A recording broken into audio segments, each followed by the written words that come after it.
നിസ്കരിക്കുകയാണെങ്കിൽ 30 നിസ്കാരം എന്തിനാണ്? 4 കാണട്ടെ എന്ന് കരുതിയിട്ടാണ്. അത്തരം നിസ്കാരം അശ്ശിർക്കുൽ അസ്ഗറാണ്. ശ്രദ്ധിക്കാതെ കടന്നു വരുന്ന ബഹുദൈവാരാധനയാണ്, ഷിർക്കാണ്. അള്ളാഹുവിന് വേണ്ടി മാത്രമായിരിക്കണം ആരാധന. 4 കാണട്ടെ എന്ന് കരുതി ആരാധന അർപ്പിക്കുമ്പോഴോ അള്ളാഹുവിന് മാത്രമല്ല, ഈ കാണാൻ വിചാരിച്ച ആളുകൾക്ക് കൂടെയുള്ള ആരാധനയായിട്ട് അത് മാറുന്നു. അപ്പൊ അത് ഷിർക്കാവുന്നു. റിയാ എന്ന് പറഞ്ഞിട്ടുണ്ടെങ്കിൽ അത് വളരെ വൃത്തികെട്ടൊരു സാധന. കുറെ യോദ്ധാക്കൾ ചെല്ലുന്നു, റസൂൽ സല്ലല്ലാഹു അലൈഹി വസല്ലം തങ്ങൾ പറയുന്നുണ്ട്, ഒരു വലിയ പ്രതിഫലം വാങ്ങാൻ നിൽക്കുകയായിരിക്കും. പടച്ച റബ്ബ് പറയും, പോകൂ നരകത്തിലേക്ക് എന്ന്.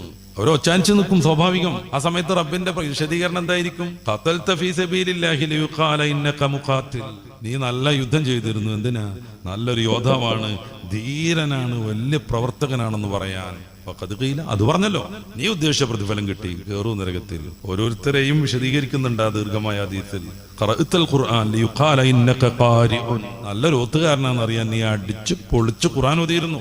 ആളുകൾ കാണുന്നില്ലെങ്കിൽ കാണട്ടെ എഴുതിയിട്ട് ഖുർആൻ ഓതുമ്പോൾ അങ്ങനെ ആടിയിരുന്നു. നൈസർഗികമായ ആട്ടമല്ല, ബോധപൂർവമുള്ള ആട്ടം. ഇങ്ങനെ പല ചേഷ്ടകളും ചെയ്തിട്ട് നിന്റെ ഈ ആരാധനയെ സമൂഹത്തിന് നീ ഡിസ്പ്ലേക്ക് വെച്ചിരുന്നു, ദർശനത്തിന് വെച്ചിരുന്നു. അത് കിട്ടി, നീ വിചാരിച്ച പ്രതിഫലം കിട്ടി, കേറൂ നരകത്തിൽ.